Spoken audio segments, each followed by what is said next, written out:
असुर, नाग, पक्षी, मनुष्य, मुनि और देवता सब अयोध्या जी में आकर श्री रघुनाथ जी की सेवा करते हैं। बुद्धिमान लोग जन्म का महोत्सव मनाते हैं और श्री राम जी की सुंदर कीर्ति का गान करते हैं। सज्जनों के बहुत से समूह उस दिन श्री सरयू जी के पवित्र जल में स्नान करते हैं और हृदय में सुंदर श्याम शरीर श्री रघुनाथ जी का ध्यान करके उनके नाम का जप करते हैं।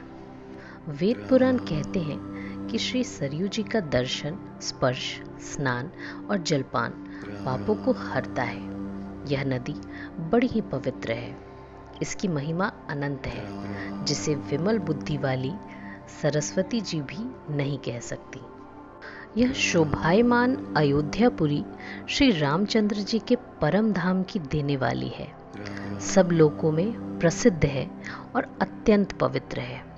जगत में 4 खानी के अनंत जीव हैं। इनमें से जो कोई भी अयोध्या जी में शरीर छोड़ते हैं वे फिर संसार में नहीं आते। इस अयोध्यापुरी को सब प्रकार से मनोहर, सब सिद्धियों की देने वाली और कल्याण की खान समझकर मैंने इस निर्मल कथा का आरंभ किया, जिसके सुनने से काम, मद और दंभ नष्ट हो जाते हैं। इसका नाम रामचरितमानस है, जिसके कानों से सुनते ही शांति मिलती है। मन रूपी हाथी विषय रूपी दावानल में जल रहा है। वह यदि इस रामचरितमानस रूपी सरोवर में आ पड़े तो सुखी हो जाए। यह रामचरितमानस मुनियों का प्रिय है। इस सुहावने और पवित्र मानस की शिव जी ने रचना की।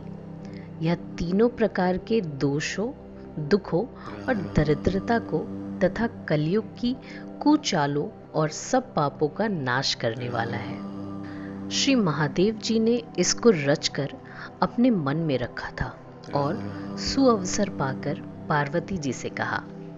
इसी से शिव जी ने इसको अपने हृदय में देखकर और प्रसन्न होकर इसका सुंदर रामचरितमानस नाम रखा। मैं उसी सुख देने वाली सुहावनी राम कथा को कहता हूँ। हे सज्जनों, आदरपूर्वक मन लगाकर इसे सुनिए।